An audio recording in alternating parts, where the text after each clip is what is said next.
स्वागत है दोस्तों। आज की इस अपनी क्लास में हम हरियाणा असिस्टेंट प्रोफेसर भर्ती परीक्षा में जो पाठ्यक्रम में निबंध लगे हुए हैं उन्हीं निबंधों में से एक निबंध संस्कृति और सौंदर्य, ये डॉक्टर नामोर सिंह जी का निबंध है। संस्कृति और सौंदर्य ये आपके पाठ्यक्रम में लगा हुआ है। हम देखेंगे कि इस निबंध का मूल उद्देश्य क्या है, इस निबंध के लिखे जाने के मूल मंतव्य क्या है, उन सभी के बारे में यहाँ पर हम बात करेंगे ताकि परिचयात्मक ढंग से आप इस निबंध के बारे में जान सकें।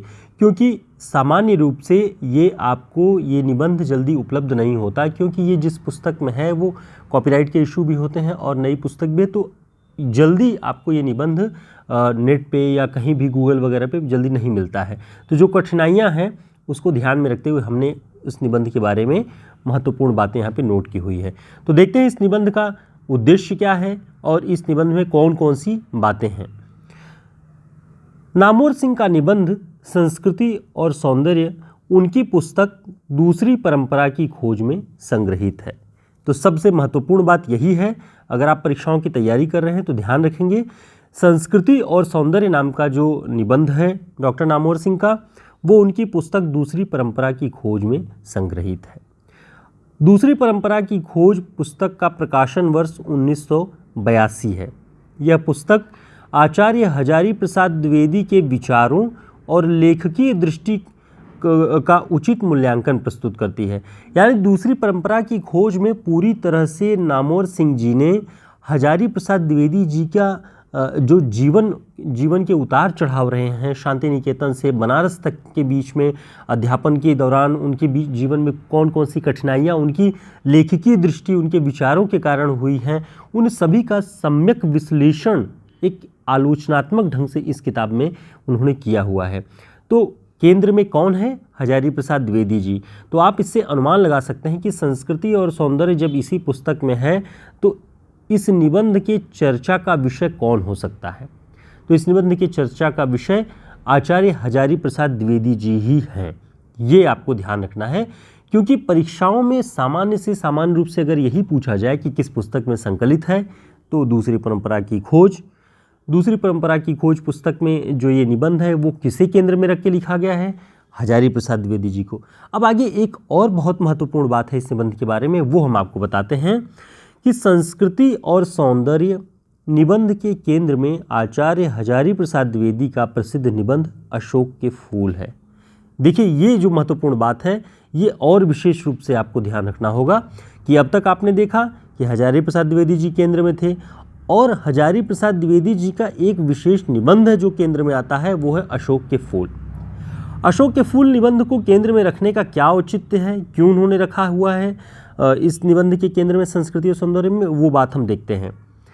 नामोर सिंह इस निबंध के आरंभ में कहते हैं, यानी जो उनका निबंध है संस्कृति और सौंदर्य, उसमें वे लिखते हैं अशोक के फूल केवल एक फूल की कहानी नहीं है, भारतीय संस्कृति का एक अध्याय है और इस अध्याय का अंग लेख पढ़ने वाले हिंदी में पहले व्यक्ति हैं हजारी प्रसाद द्विवेदी।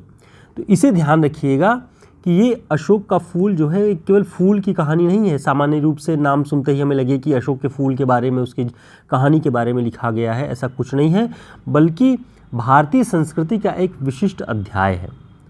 नामोर सिंह अशोक के फूल निबंध की पंक्तियाँ उद्धृत करते हुए लिखते हैं जो अशोक के फूल निबंध पर लिखे जाने के औचित्य को बताती हैं। यानी अशोक का फूल निबंध क्यों लिखा हजारी प्रसाद द्विवेदी जी ने, वो औचित्य ये पंक्तियाँ बताती हैं।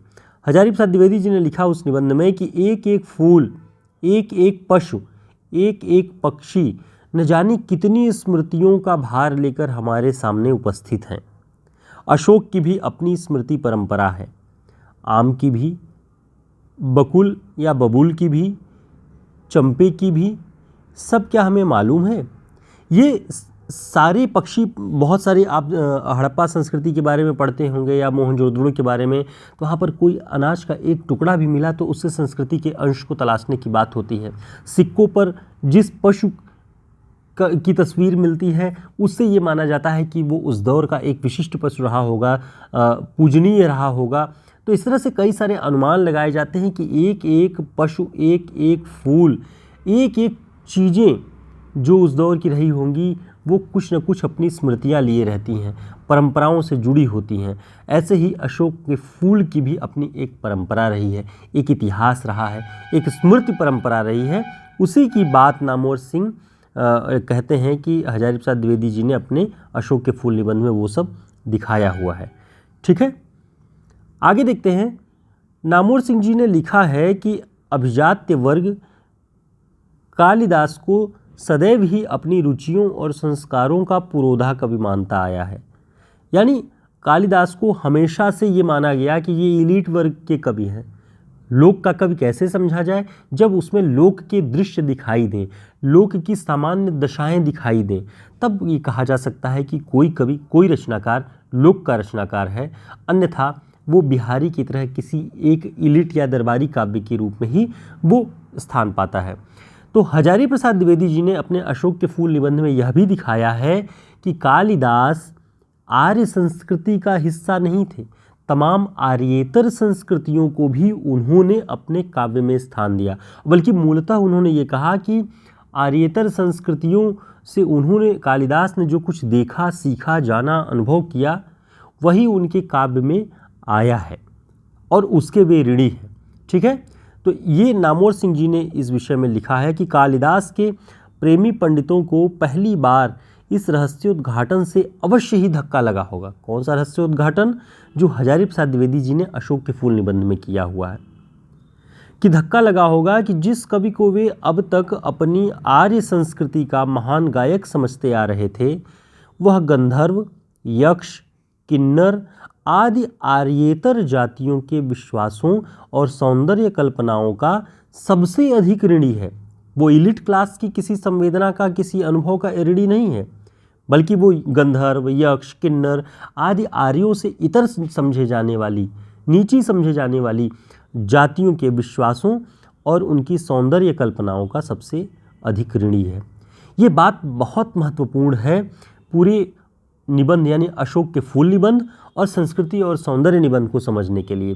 तो आप अब तक जो कुछ सुन रहे हैं, अभी आगे हम और भी देखेंगे कौन सी महत्वपूर्ण बातें हैं, तो आप ये समझ पाएंगे कि हजारी प्रसाद द्विवेदी जी की जो दृष्टि थी वो लोक के पक्ष में थी, और वो किसी भी प्राचीन काव्य का अध्ययन करते हैं, प्राचीन साहित्य का अध्ययन करते हैं, तो वहाँ पर भी लोक के अंश को तलाशते हैं। उन्होंने अशोक के फूल के साथ भी यही किया कि वो बहुत सारी मनुष्य की जीवनी शक्ति इतनी निर्मम है कि ये वाला कथन जो आप जानते होंगे, ये अशोक के फूल में ही है कि बहुत सदियों से मनुष्य अपनी जीवनी शक्ति के दम पर जीता चला आ रहा है। तमाम विश्वासों, तमाम संस्कृतियों के वृथा मोहों को वो त्यागता है। एक समय में जो मोह का कारण बनती हैं, जो संस्कृतियाँ, जो संस्कार, मनुष्य अपने विकास यात्रा में उन सभी को पीछे छोड़ता चला आ रहा है और नए मूल्यों को ग्रहण कर रहा है। तो ये सारी चीज़ें हजारी प्रसाद द्विवेदी जी ने अशोक के फूल में लिखी हैं, और उन्हीं के महत्व को ध्यान में रख के कि संस्कृति और सौंदर्य दरअसल है क्या। सौंदर्य वो है जो लोक में दिखाई पड़ता है, जो खेतों में श्रम करती हुई स्त्रियों के जो पसीने चूते हैं, वो पसीने किसी भी एलीट संस्कृति से बहुत अधिक सौंदर्य धारण किए हुए हैं। तो ये सारी चीज़ें नामवर सिंह इसमें लिखते हैं। आगे हम देखते हैं कि नामवर सिंह जी ने द्विवेदी जी के अशोक के फूल निबंध के लिखे जाने के उद्देश्यों के विषय में लिखा है कि और सच कहा जाए तो आर्य संस्कृति की शुद्धता के अहंकार पर चोट करने के लिए ही अशोक का फूल लिखा गया है, प्रकृति वर्णन के लिए नहीं। यह निबंध द्विवेदी जी के शुद्ध पुष्प प्रेम का प्रमाण नहीं, बल्कि संस्कृति दृष्टि का अनूठा दस्तावेज है। ये कथन नामवर सिंह जी ने अपने इस निबंध संस्कृति और सौंदर्य में लिखा। तो उन्होंने यही लिखा कि जो आर्यों का अपनी संस्कृति की शुद्धता का अहंकार है, उस पर चोट करने के लिए अशोक का फूल निबंध लिखा गया। तो आप भी यदि इस निबंध को अब तक पढ़ चुके हैं या आपने अपने परास्नातक की कक्षाओं के दौरान पढ़ा होगा, तो अशोक का फूल किसी केवल फूल के सौंदर्य के लिए नहीं लिखा गया है। उसमें उन्होंने किस तरह से भारतीय संस्कृति में विभिन्न जातियों और मूल वंशों की संस्कृतियों का योग रहा है, उसके महत्व को स्थापित करने के लिए हजारी प्रसाद द्विवेदी जी ने अशोक के फूल को एक माध्यम मात्र बनाया है और संस्कृति का एक अनूठा दस्तावेज पेश किया है। अपने वीडियो के दूसरे हिस्से जो हम कल लेकर के आपके समक्ष मौजूद होंगे, उसमें इस निबंध के बारे में डिटेल में बात करेंगे और भी बहुत महत्वपूर्ण बातें हैं जो कि आपको परीक्षाओं की दृष्टि से ध्यान रखना चाहिए। तो आपको ये वीडियो कैसा लगा, इसकी जानकारियाँ आपकी कितनी समझ में आई, कमेंट करके ज़रूर बताएं ताकि हम अपनी अगली क्लास में आपको और बेहतर ढंग से संस्कृति और सौंदर्य निबंध के बारे में बता सकें। दोस्तों, हिंदी साहित्य का शॉर्ट नोट्स जो KVS, NVS, TGT, PhD, DTPLSB, UP, TGT, PhD की परीक्षाओं को ध्यान में रखते हुए बनाया गया है। UGC नेट की परीक्षाओं की दृष्टि से भी ये बहुत महत्वपूर्ण हिंदी साहित्य का शॉर्ट नोट्स है। आप हमारे WhatsApp नंबर पर संपर्क करके इसे ऑर्डर कर सकते हैं। सभी प्रतियोगी परीक्षाओं में समान रूप से ये आपके लिए उपयोगी होगा। साथ ही UP, TGT, PGT की परीक्षा के लिए हम टेस्ट सीरीज चला रहे हैं जो कि 1 मई से 10 मई तक चलने वाली है।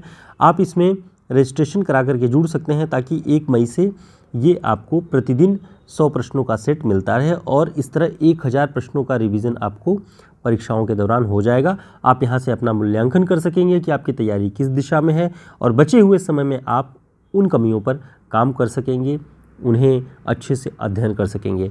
तो फिर मिलते हैं एक नई क्लास में, तब तक के लिए नमस्कार, शुभकामनाएं, धन्यवाद।